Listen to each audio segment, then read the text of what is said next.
பல விஷயங்களை பாருங்க. முதுமை, ஒரு மனிதன வாழ்க்கையில முதுமை அடைகிற நேரத்தில் நிறைய பேர் லைஃப்ல என்ன செஞ்சிடறாங்க, உணர்ந்துடுறாங்க. முதுமை அடைகிற நேரத்தில் நீங்கள் பார்க்கலாம், முஸ்லிம்கள்ல குறிப்பாக முதுமை அடைந்த மக்களை பார்க்கலாம்.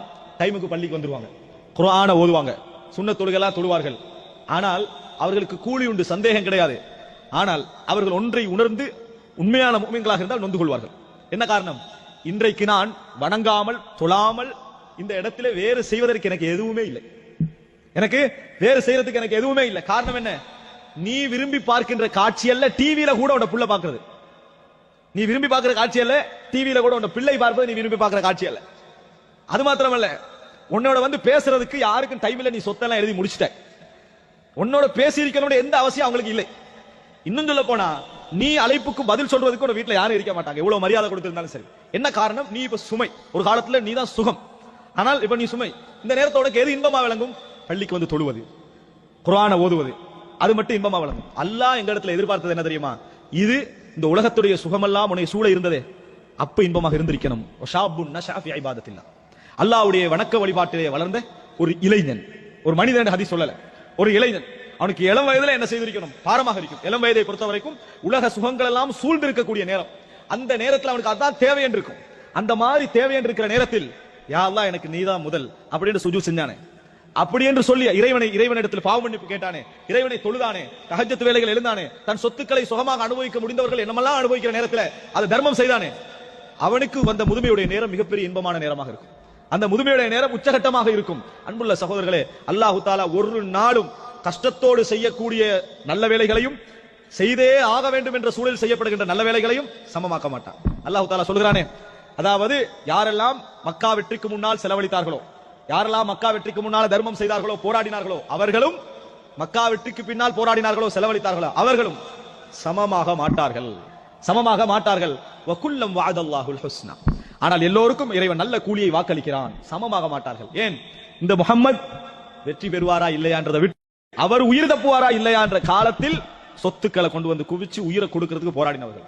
முஹம்மத் மக்காவை கைப்பற்றி விட்டார், இப்ப முகமது ஆட்சியாளர், இனி ரோம் பாரசீகத்தோடு தான் யுத்தங்கள் என்ற காலத்தில் இஸ்லாத்தை ஏற்று தர்மம் செய்தவர்கள் இவர்களுடைய எண்ணத்திற்கும் அவர்களுடைய எண்ணத்திற்கும் சமமாகாது. ரசூலுல்லாஹி ஸல்லல்லாஹு அலைஹி வஸல்லம் சொல்கிறார்கள், லா தசுப்பு அஸ்ஹாபி ஃபஇன்ன அஹதகும் லவ் அன்ஃபக மித்ல உஹதின் தஹபன் லம் யப்லுக் முத்த அஹதிஹிம் வலா நஸீஃபா. நீங்கள் என் தோழர்களை ஏச வேண்டாம். உங்களில் ஒருவர் உஹது மலை அளவுக்கு தங்கம் இருந்து செலவழித்தாலும் என் தோழர்களுடைய தர்மத்தின் அளவை கைப்பிடி அளவுக்கு இருந்தால் கூட நீங்கள் அடைந்து கொள்ள மாட்டீர்கள் என்று சொன்னது யாருக்கு? எங்களுக்கு மட்டுமல்ல, மக்கா வெற்றிக்கு பின்னால் இஸ்லாத்தை ஏற்றார்களே அவர்களுக்கும் சேர்த்து. காலித் பின் வலீத் ரலியல்லாஹு அன்ஹு அவர்கள் ஒருவரோடு சண்டை பிடித்து விடுகிறார், சர்ச்சைப்பட்டு விடுகிறார். காலித் பின் வலீத் இருந்தால் ஏசி விடுகிறார்கள். அப்பொழுதுதான் ரசூல் ஸல்லல்லாஹு அலைஹி வஸல்லம் இந்த செய்தியை சொன்னார்கள். அவ யாருக்கு சொல்றாங்க? காலித் பின் வலீதுக்கும் சேர்த்து சொன்னார்கள் ரசூலுல்லாஹி ஸல்லல்லாஹு அலைஹி வஸல்லம். அப்படி என்றால் அந்த போராட்டம், அந்த கஷ்டம், அல்லாஹ் குர்ஆன்ல சொல்றான், அல்லதீன தபஊஹு ஃபீ ஸாஅத்தில் உஸ்ரா. எத்தனையோ பேருடைய உள்ளங்கள் வழிதவர போகின்ற நேரத்தில் அந்த நபியை கஷ்டமான சூழ்நிலையில் ஃபாலோ பண்ணினார்களே, அவர்களுக்கு அல்லாஹு தஆலா பாவங்களை மன்னித்து விட்டான். அல்லாஹு தஆலா குர்ஆனிலே வாக்களிக்கிறான். எனவே அன்புள்ள சகோதரர்களே, அல்லாஹு தஆலா எங்களுக்கு தந்த இந்த இளமை என்ற இந்த காலப்பகுதி எங்களுக்கு எல்லாவற்றையும் செய்ய முடியும், எல்லாவற்றையும் அனுபவிக்க முடியும், எல்லா விஷயத்திலும் எங்களுக்கு ஈடுபட முடியும் என்ற காலத்தில் நாம் ஒரு ஹராமை தவிர்த்தால், ஒரு கெட்ட உணர்வை தவிர்த்தால், அதில் ஒரு போராட்டம் இருக்கும், அதில் ஒரு கஷ்டம் இருக்கும். ஆனால் தவிர்த்தால் நிச்சயமாக அல்லாஹ் ரப்பல் ஆலமீன் நீங்கள் முதுமையிலே செய்யக்கூடிய ஒவ்வொரு அமல்களுக்கும் பெரிய கூலி அல்லாஹ் செஞ்சிருப்பான், வைத்திருப்பான். சொர்க்கத்தை பொறுத்தவரைக்கும் ரசூலுல்லாஹி ஸல்லல்லாஹு அலைஹி வஸல்லம் சொன்னார்கள், ஒரு மன்சிலாவில் உள்ளவர்கள், ஒரு தரத்திலே உள்ளவர்கள் இன்னொரு தரத்திலே உள்ளவர்களுக்கும் இடையில் எப்படி வித்தியாசம் இருக்கும் தெரியுமா? ரசூலுல்லாஹ் சொன்னாங்க, எப்படி இந்த உலகத்திலே இருந்து சுரையா என்ற நட்சத்திர கூட்டத்தை நீங்கள் ஒரு தூர பார்க்கிறீர்களோ அந்த வித்தியாசத்தை நீங்கள் உணர்வீர்கள் என்று ரசூல் ஸல்லல்லாஹு அலைஹி வஸல்லம் சொன்னார்கள். அப்பொழுது நபி தோழர்கள் கேட்டார்கள், அல்லாஹ்வின் தூதரே, அது வந்து நபிமார்களுடைய அந்தஸ்தா? நம்ம பார்க்கிறோமே சொர்க்கத்தில் அப்படி நபிமார்களுடைய அந்தஸ்தான்னு கேட்டார்கள். இல்லை, ரசூலுல்லாஹி ஸல்லல்லாஹு அலைஹி வஸல்லம் சொன்னார்கள், அல்லாஹ்வை ஈமான் கொண்டு உண்மையாக வாழ்ந்த மனிதர்களுடைய அந்தஸ்து என்று சொன்னார்கள். உண்மையாக வாழ்ந்த மனிதர்களுடைய அந்தஸ்து. அப்படி என்றால் சொர்க்கத்தில் கூட எமக்கு முன்னால் அமல் செய்து கஷ்டப்பட்டு உழைத்து இளமை வயதை அல்லாஹ்வுடைய பாதையில் செலவழித்தவர்களுக்கு இருக்கக்கூடிய கூலி வெறும் முதுமையில் மட்டும் இறைவனை நினைத்தவர்களுக்கு கிடைக்காது.